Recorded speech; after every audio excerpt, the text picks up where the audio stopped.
19వ శతాబ్దంలో అస్సాం రాష్ట్రంలో గారో అనే ఒక తెగ మధ్య ఒక మిషనరీ దేవుని సువార్తను ప్రకటించడానికి వెళ్ళాడు. ఆ గారో తెగలో ఎవ్వరూ దేవుని మాటలు వినేవారు కాదు. నోక్సింగ్ అనే ఒక ఆయన, నేను దేవుని మాటలు వింటానండి అంటే, అతడు యేసయ్య గురించి తెలుసుకుని యేసయ్యను సొంత రక్షకునిగా అంగీకరించేశాడు.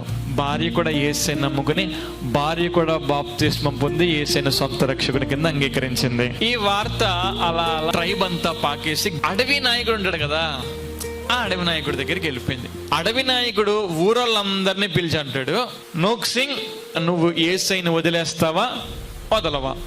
అసలు నేను వదలండి యేసయ్యని, యేసయ్య నాకు కావాలంటే, యేసయ్యని వదలకపోతే భార్యని బిడ్డల్ని చంపేస్తామంటారు. అయినా నోక్సింగ్ చంపేయండి పర్వాలేదు అంటాడు. బాణం ఎక్కిపెట్టి, నోక్సింగ్ లాస్ట్ వార్నింగ్, భార్యని చంపేయమన్నా యేసయ్యని వదిలేస్తావా?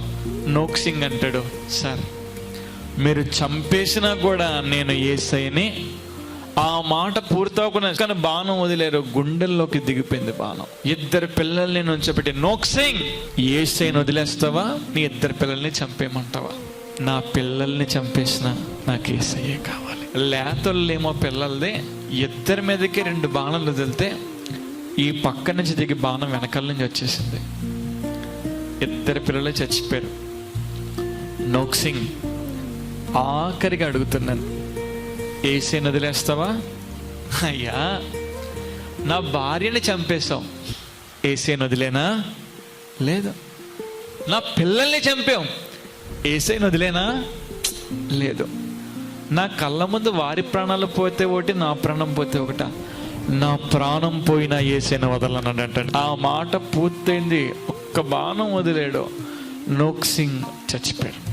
ఆ గారో ట్రైబ్కి సంబంధించిన నాయకుడు అన్నాడు కదా, అసలు ఏంటి ఎంత పిచ్చిగా ఉన్నాడు అని చెప్పి ఆ యేసయ్య గురించి తెలుసుకుని, ఆ గారో ట్రైబ్లో వీళ్ళ తర్వాత యేసయ్యను ఎవరు సొంత రక్షకంగా అంగీకరించారో తెలుసా?